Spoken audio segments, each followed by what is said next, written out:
All right, well, hi everyone, good morning. I'm Tracy Wang. I'm a deputy managing editor at CoinDesk and did a lot of reporting on FTX.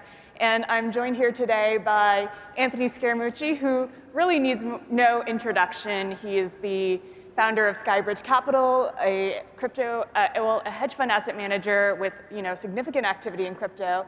And joining us virtually is Brett Harrison, all the way from Thailand. So thank you so much, Brett, who is the former president of FTX US and now the CEO and founder of Architect.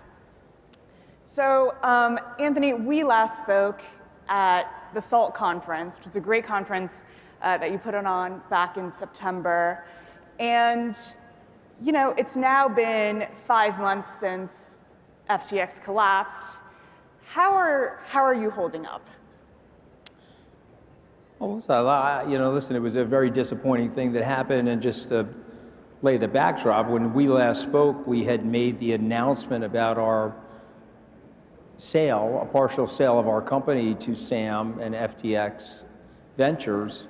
It was probably 5 or 6 days prior, so we went from hero to zero in that transaction in about 8 weeks, and the last time you and I spoke, we were probably 7 days into that announcement. But I think the important thing for me, and I obviously want to hear what Brett has to say, is I think it's very important to talk about it, because if I can prevent one person from having happen to them what happened to us, then it's worth it to me to talk about it. But I think we're holding up quite nicely, and I think we've gotten the full benefit of the last quarter in terms of what's going on in the cryptocurrency space. So we're having that was probably our best quarter that we've had in 10 years at our firm, so I'm very happy with that. So things seem to be shaping up nicely this year. All right, that's good to hear. And Brett, what have you been up to in the past 5 months? Yeah, thinking back to that same SALT conference, I spoke back then as well, and at that time, I was preparing for my exit from FTX US. I had basically all but exited the firm at that time and was starting to work on my new venture, and was actually talking with Anthony and his son AJ and the SALT Fund about supporting this venture, which they did, and I'm extremely grateful to them for that. And it's been an unbelievable roller coaster up and down obviously for everyone in the industry, but for me personally, having just seen firsthand the absolute devastation for everyone involved, whether those were like the customers or my employees or all the work that we had done. And getting over it was tough, as Anthony said. Talking about it has been extremely important. I know that a lot of my colleagues and my former employees were, especially in the beginning, scared to talk about what was going on inside the company, and were concerned about retaliation and other sort of legal threats and all the kind of online with social media, everything going on there. And by getting out in the open like this and talking about what's happened, I do think it's going to result in us building a much more resilient industry. All right, thanks, Brett. Anthony, you talked a little bit about the FTX Ventures stake in Skybridge. Now that FTX is in bankruptcy and FTX Ventures is one of those silos, are you, what's kind of the fate of that Skybridge stake? Are you trying to unwind the deal, buy it back? I mean, the problem is the bankruptcy proceedings are always, they take a long time. I don't want to be cynical about it, but there's a tremendous amount of legal fees that get run up in a bankruptcy proceeding, and so there's an incentive to slow things down. We contacted the investment bankers and the bankruptcy lawyers related to the stake. I've talked about this before, so I'll be pretty open about it. What Sam bought was a 30% interest with an understanding that he would have the right to buy the remaining part of the company over a 2-year period. And so I think the good news for us, there was less of a concern about having minority shareholder rights. So there's no economics associated with that piece. He's not, the bankruptcy state's not entitled to preferred income or anything like that. And it had no management control or board seat. So it's really not valuable to anybody other than us. And I guess at some point we'll be able to buy it back, or frankly not buy it back. And so if we don't buy it back, it's okay with me as well, because we took capital onto our balance sheet. Some of it we lost in the FTT token. I sold that token at a loss. And just to clarify, some of the, a portion of the funds that Sam gave as part of the investment. We got Skybridge cash. We agreed to buy $10 million of the FTT token, but I also, bought a pretty large position in Bitcoin, and so that now Bitcoin's had a big move since we made that purchase. So, we're sitting on ample cash on our balance sheet, ample cryptocurrency reserves on our balance sheet, and so, some people in the press have written a couple of obituaries about Skybridge. I think that our demise is greatly exaggerated. We've got a tremendous amount of capital at the firm, and our partners are personally well financed. So I'm just going to sit and wait. And my guess is at some point the bankruptcy estate will get to it. Our friends at LedgerX that Brett and I know very well, they just sold their business. The bankruptcy estate sold their business to MIAX, which is the Miami Stock Exchange. And it's an interesting part of the story because I was a seed investor in LedgerX. I actually introduced that team to Sam. I think it was at the Bitcoin conference in Miami a couple of years ago. And Brett and Sam bought that business. The Miami Stock Exchange, myself and a few guys from Goldman were the seed investors of the business. And now it's sort of returning back to the Miami Stock Exchange. So I think there'll be a positive outcome on the eventual sale. But we don't have to necessarily buy it back either. We can just sort of leave it right where it is.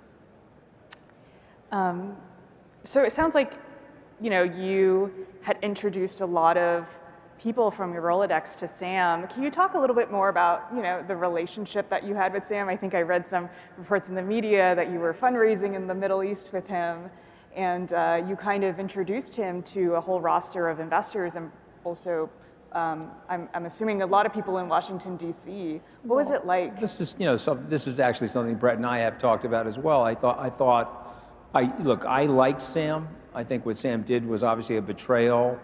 And I think, unfortunately for Sam and his family, he disgraced his family and he'll likely go to jail for a very, very long time.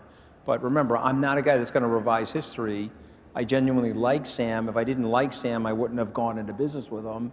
And I wouldn't have made my contact list available to him and FTX. And so it was very disappointing to me to see what actually unfolded. But here's the good news. The people I made the introductions to didn't get through the due diligence process, and so they didn't make any investments. So any of those people in the Middle East that we introduced them to didn't make the investments. I did introduce them to a lot of people in Washington. I think that Sam has set us back regulatorily. I think Sam has embarrassed a lot of people in Washington. He gave a lot of money in terms of political donations. He spent a lot of time with our regulators.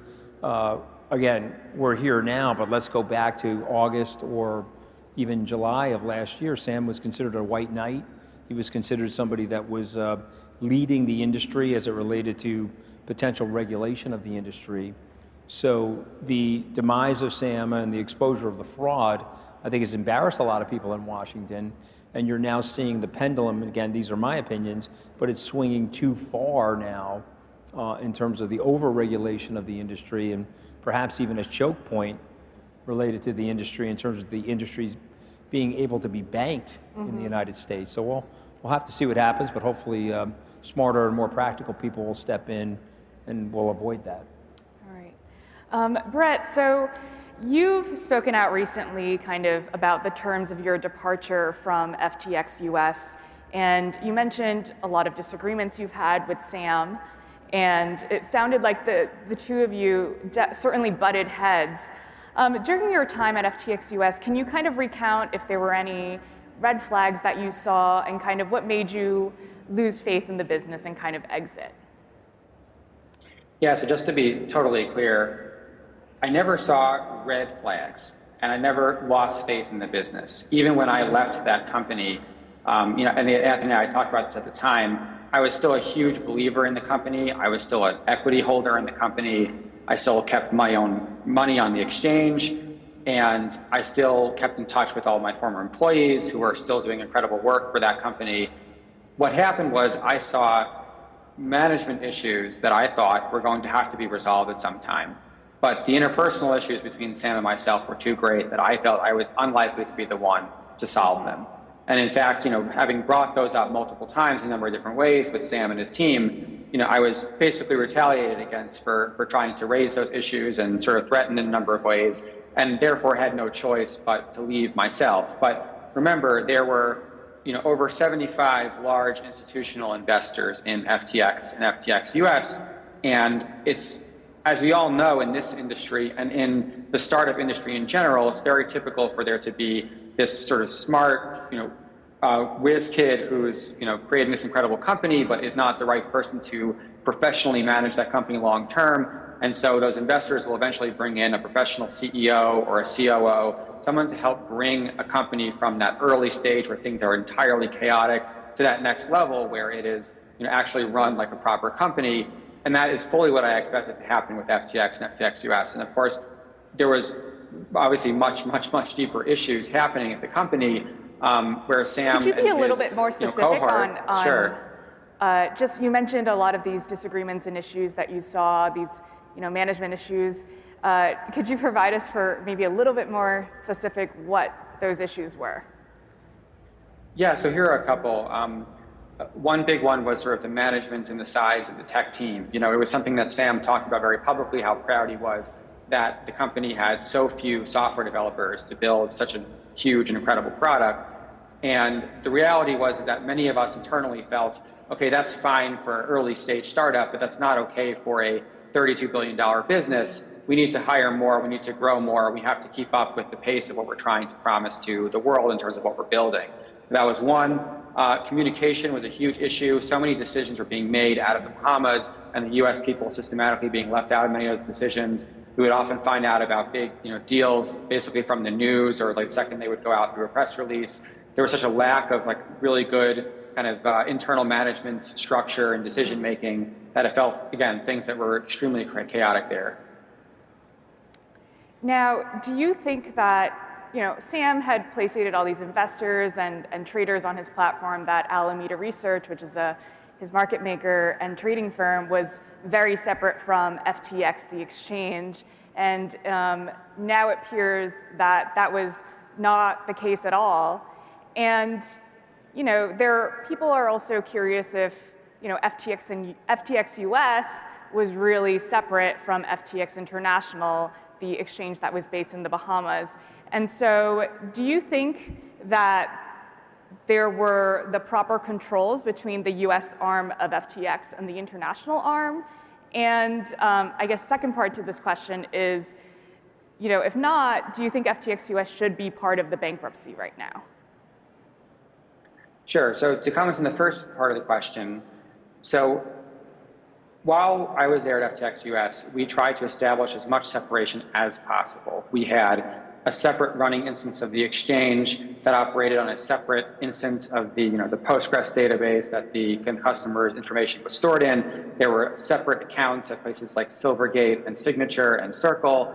There were separate hot wallets that the crypto was stored in for the customers. We tried to have separate staff to whatever extent possible. Again, I spoke publicly a lot about how difficult it was to try to hire separate people for that. However, what was always public was the fact that Sam Bankman-Fried was the CEO of both FTX and FTX US. And Nishad Singh was the director of engineering of both of those companies. And Gary Wan was the CTO of both of those companies. And as long as that nexus of control was in the Bahamas, there was never going to be complete separation between the two entities. It was something that I talked about a lot internally, that I made a lot of noise about, trying to hire separate C-level staff for the US side so we can establish true separation. And that made it very difficult for us to truly have that in place. As for whether FTX US should be in the bankruptcy or not, at this point, I am for sure not an expert in bankruptcy law. There was obviously a lot that happened in the weeks leading up to the bankruptcy between the time I left and the time that FTX ultimately went under. It's very difficult to understand what the actual state of the business was at the time of bankruptcy. All right, thanks, Brett. Now, one of the things that has come out in the past couple months is just testimonies from John J. Ray, who is in charge of the bankruptcy and heads the FTX estate, and also various media reports of just how poorly run FTX was. Things like no compliance department, no auditing. Do you feel that that portrayal is an accurate picture of what it was like at FTX? So I think, again, it's important to be careful what you're talking about when you say FTX. At FTX US, we had separate staff, on the legal side, on the compliance side. The day-to-day operation felt, fairly normal. I think some of the aspects of the lack of documentation in a lot of cases was definitely an issue and something, again, that we brought up a lot. But what I would have to stress is, and I encourage everyone in the audience, especially if you're running a very early stage company, to think about how chaotic things are at the beginning. Even for large, well-established financial firms, trading firms, ones that I've worked in my past, I think people had this idea that like a big successful business, if you look at it from the outside, it must have this, rosy, perfectly structured internals. And that's actually almost never true. It's always extremely chaotic, especially if you have a super high growth business that's growing way faster than management can keep up with. And I think this is sort of a problem with the industry and something that we all need to correct. And again, not just in crypto, but kind of in the startup world in general. So I think, of course, it was chaotic. And of course, there were management problems. And again, things that we tried to talk about and address internally. But I think that you have to be careful about what you're talking about when you hear some of those comments made about the kind of the state of affairs. Thank you, Brett. I'd imagine that, it could be very frustrating for you seeing people kind of bunched together, FTX US and FTX. So Anthony, I think you mentioned that you had traveled to the Bahamas that week in November when Sam was in trouble. This was after, CZ had tweeted that he was selling hundreds of millions worth of his FTT token. Tell us about your trip to the Bahamas, what you said to Sam, and kind of the atmosphere of the war room there. Well, I want to provide a little bit of context. So I've had some time to talk with CZ about the situation and others. I think ultimately some people are of the belief that CZ put Sam out of business. That is not the case. And so I just want to state that explicitly. And I don't even think it was CZ's intent to do that. But I think what happened was he was hearing rumblings from Sam, where Sam, and it's sort of weirdly, the trip that we took to the Middle East sort of catalyzed all of this. So Sam was saying some things in some meetings. I wasn't in those meetings, but it got back to me, and obviously it got back to CZ. He was saying some meetings in Dubai that were derogatory of CZ. And so I think when that information came out, CZ said, okay, I was one of the founders of this. I helped Sam get the business started.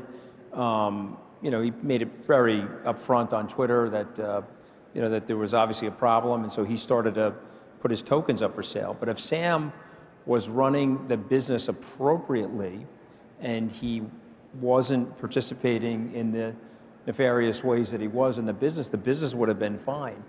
And so I think it's important.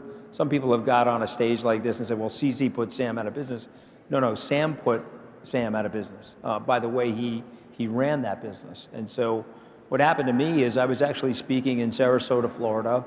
There was rumblings that day. I think it was November the 6th or something like that, or 7th. The Monday was the 7th. And then I got back to New York and I spoke to Sam's dad about the problem, and it was intimated to me that it was an asset liability mismatch, that they were meeting redemptions and there were assets available, but they weren't necessarily liquid, and they needed time to get the liquidity, and they were looking for some rescue financing. And so at that time, I was a good citizen and a partner in the business, effectively. They owned a piece of my business. I was certainly trying to help them on their fundraising round. And then I talked to his dad later in the day. How much money were they well, they were hoping talking about, and I've said this before, they were talking about $1 billion. Okay. Which seemed, a lot of money, but certainly would be manageable in the context of the size of the business. But later in the evening, that number went from $1 billion to $4.5 billion. And then I said, okay, there's obviously a problem, and it's a bigger problem than they want to admit to. And so I made the decision that evening. I got on my phone, I booked myself a JetBlue flight down to the Bahamas, and I wanted to see for myself what was going on. Listen, I put my name and reputation at stake. I introduced Sam to a lot of people. Brett and I, one short year ago, and I believe you were there with us, we had Crypto Bahamas at the Bahamar Hotel. Brett and I organized a dinner for the likes of Tony Blair and Bill Clinton and a whole host of luminaries one short year ago. You fast forward, it's sort of still hard to believe that we're where we are right now. And so I needed to see it for myself. And so I went down there, and I would say that the war room was despondent. And I would say that it was clear to a few people that there was a very small group of people that had done some things that they didn't let the other group of people into. And I've said this publicly, and I want you to think about this with your own businesses and your own investing. The way crimes get committed is they get committed by very small groups of people. It's very hard to commit a crime like this with a large group of people because what you learn about psychology and sociology, there's always a person of conscience that comes out and says, hey, I don't want to do this. So if you look at the Madoff situation, 3 or 4 people in a closed loop, I think as this story unfolds, if it eventually gets to trial, you'll see that it was 3 or 4 people in a closed loop that perpetrated the crime. And obviously, it's in the paper, and it's Department of Justice's analysis, 3 of those 4 people have already pled guilty. So guys, when the window's open and you hear clippity-clop outside, it's a horse, it's not a zebra. Okay, if you got 3 of the 4 people have already pled guilty, it'll be very interesting to see how Sam makes a decision on his own plea. I mean, he's saying he's innocent for now. We'll have to see if it gets to trial. I can tell you that were those 3 people in the war room when you visited? They were not in the no, they were not in the war room. But Sam was there. He looked disassociated. He was apologizing to me for what happened. He was claiming that it was mislabeling. Remember, this is now Tuesday the 8th, and there was some discussion in the early morning about CZ buying the business. But I think once CZ got a look at the business, that non-binding letter that they signed, he realized that it was not possible to really buy that business. I guess, I think Brett and I probably have a question for you because you're a good journalist. I mean, do you think there's any truth to that story that FTX is going to restart? Because I think that's, I'd love to hear what Brett thinks, but I think that's an impossibility. Me personally, I could see perhaps maybe the technology being sold and maybe some type of rebranding, but I don't see how you get FTX to restart. I don't know. What do you think, Brett? I'm thinking about this a lot, and people have asked me a lot about this. My feeling is there's a reason why FTX grew so large so quickly, and it's because people, and by people I really mean the institutions, the sort of non-retail clients that made up the majority of volume on the exchange, really loved that product. They thought that the risk system, I know it's sort of ironic to talk about now, but the risk system, the interface, the APIs, the matching logic worked extremely well. And so I think there is value to salvage from that. Do I think it can be done under the brand of FTX? Absolutely not. Do I think it could be done with the same code base now that we're reading in the DOJ indictments that there were specific backdoors put in there by people like Nishad and Gary? Absolutely not. So I think if a lot of the intellectual property, if the designs, if a lot of the technology is ultimately sold to a company that's really going to bring this to life and manage it, I think it could be possible, but it would be a significant undertaking. I mean, since you asked for my opinion, I think, right now Binance is the big elephant in the room, and there are some issues on the regulatory front. They have been sued by the CFTC. So I think, there is a lot of empty space for, someone to kind of come in and build a new exchange, one that's reputable, and I think there's an opportunity there. But I just don't think it's going to be named FTX. Yeah. But again. Back to the 3 individuals, and by the way, the 3 individuals that have already pled guilty and are cooperating with prosecutors are Gary Wang, who is the co-founder of FTX, Caroline Ellison, the CEO of Alameda Research, and Nishad Singh, who is the Chief Technology Officer of FTX US. Who do you think, if any, people are going to get charged next? So I'm not close enough to that. I don't know. You know, I don't want to toss it over to Brett, and he may have better insight, but there is a chance, frankly, that no one else gets charged because, you know, again, very closed loop. You know, I don't know what happened with the political donations piece in terms of the allegations there. So that could be a whole separate case. You know, you have a fraud situation going on, and you may have some campaign finance violations going on as well. But I'm just not close enough to it to tell you that. Yeah, I really have no idea either. I think one thing that makes this particular case unique, from what I've heard from friends who are on the legal side of this, is just the swiftness with which prosecutors have brought the charges, have brought the indictments, have brought all the details to light, and have been able to secure these guilty pleas. And the fact that they're aiming for that trial to be in October, it's all happening extremely quickly. They clearly have enormous, pressure to get, justice for what's happened. I think based on how things go between now and the trial date might very much affect the appetite for, investigators to go further and see if there's other ways to bring charges against anyone else or if there is anything else to bring. But yeah, as Anthony said, at this point, I'm not close enough at all to what's going on to know. Okay. Well, my next question was going to be, when is the last time you both have spoken to Sam? Are you currently cooperating with any prosecutors in terms of discovery and helping with the case? And do you guys plan to, watch the trial? I can start with that.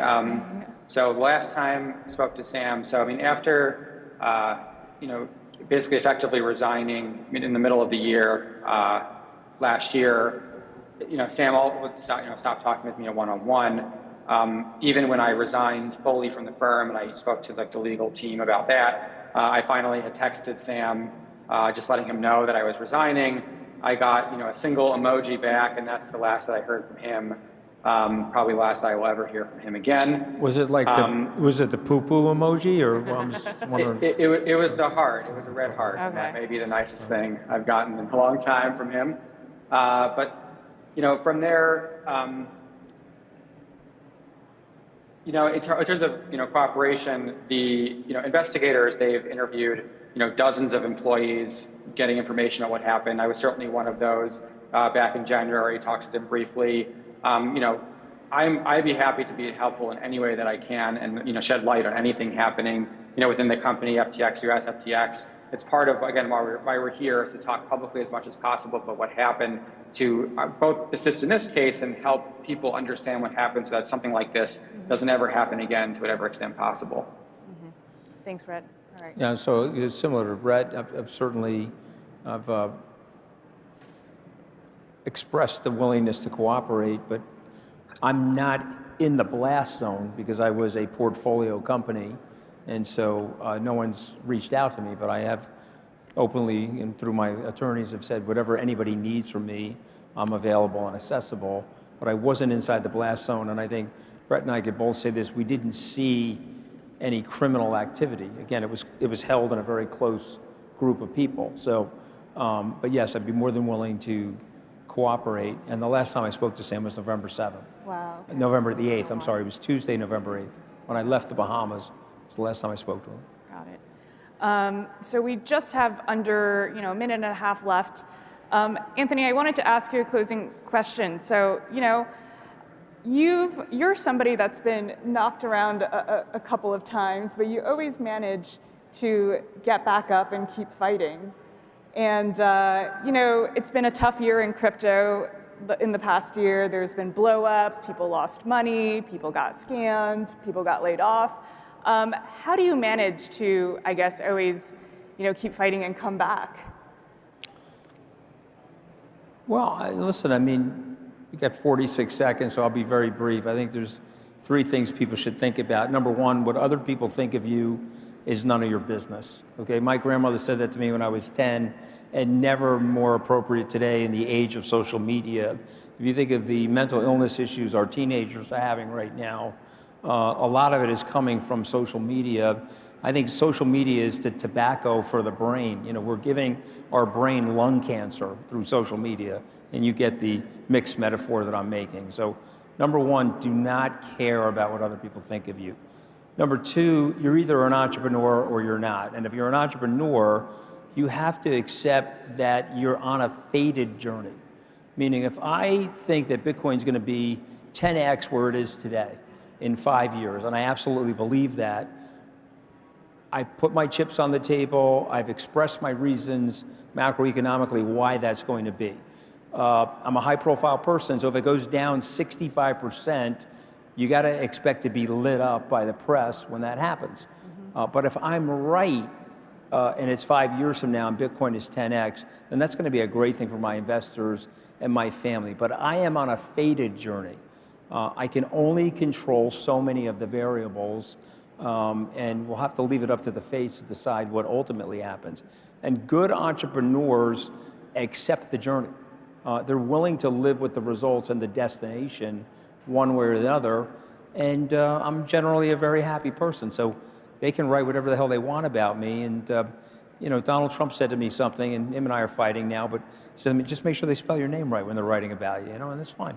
Got to deal with it, All right, well, on that note, thank you all for joining. A big round of applause for Brett for joining us. And good to see you, Anthony. Brett. Thank you.